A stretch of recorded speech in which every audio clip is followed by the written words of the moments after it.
Davos లో చలిగా ఉంటది కాబట్టి మేము వెళ్ళలేదు అనేటువంటి మాట చెప్పినట్టుగా ఒక తప్పుడు ప్రచారాన్ని లోకేష్ వారి తాలూకా భజన బృందం అంతా కూడా చేయడం మొదలుపెట్టింది.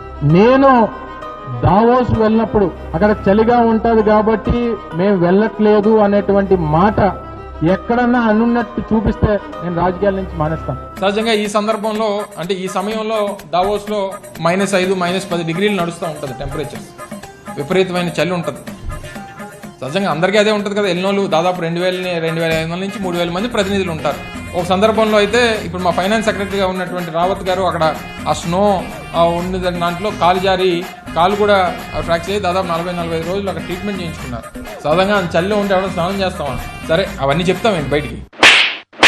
కుప్పంలో చంద్రబాబు ఓడిపోతే నేను రాజకీయాలు వదిలేస్తా. చంద్రబాబు దగ్గర అడి బూట్లు తుడుతా, అక్కడే చంద్రబాబు కాళ్ళ దగ్గర కూర్చుని ఉంటా. చంద్రబాబును ఓడించలేకపోతే రాజకీయాలు వదిలేసి వెళ్ళిపోతా. చంద్రబాబు నాయుడు బూట్లు తుడిచే కార్యక్రమం క్లాత్ పట్టుకుని కాళ్ళ దగ్గర కూర్చుని. గుడివాడలో మాజీ మంత్రి కొడాలి నాని సీఎం చంద్రబాబు బూట్లు పాలిష్ చేస్తున్నట్లు ఉన్న ఫోటోలతో టీడీపీ నేతలు బ్యానర్లు ఏర్పాటు చేశారు. బూట్ తుడిచి చంద్రబాబు కాళ్ల దగ్గర ఉంటానన్న కొడాలి ఎక్కడ దాక్కున్నావ్ అంటూ బ్యానర్లో టీడీపీ నేతలు ప్రశ్నించారు.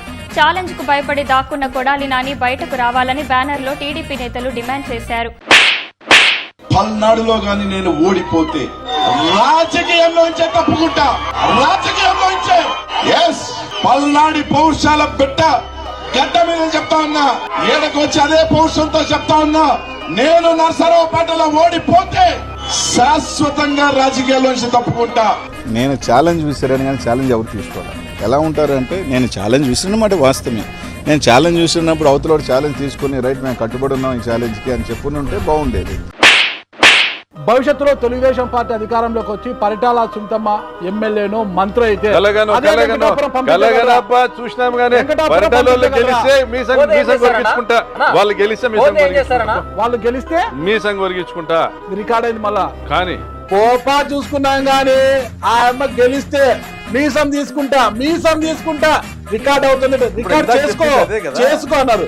ఎక్కడ ఇందాక వాళ్ళ ప్రభుత్వం ఇచ్చిన హామీలన్నీ అమలు చేస్తే నేను మీసాలు తీసేసి కాన్స్టిట్యున్సీకి వస్తానని చెప్తున్నా.